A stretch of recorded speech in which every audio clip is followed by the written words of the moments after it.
तुमचं सर्व कार्य करेल यात शंका नाही.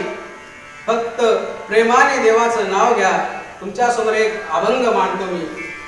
उंच नीच काही नेले भगवंता. इथं बसलेल्यापैकी मला एखादा कोणी सांगू शकाल का अभंग? पुढे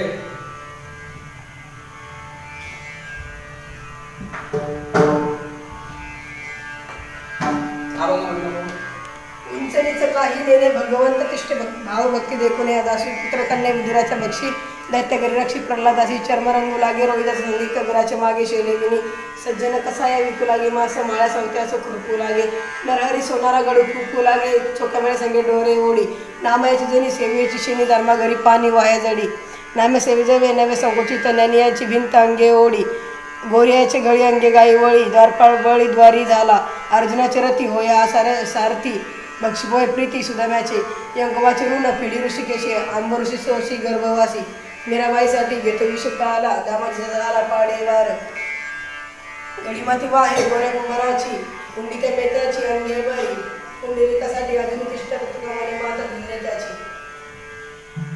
वा एक बार टाळ्या वाजवा. सज्जना हो,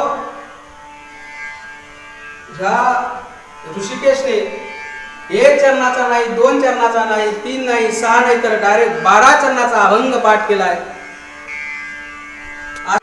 अशा साधकाला यशस्वी होण्याकरता देव सुद्धा सहाय्य करीत असतो.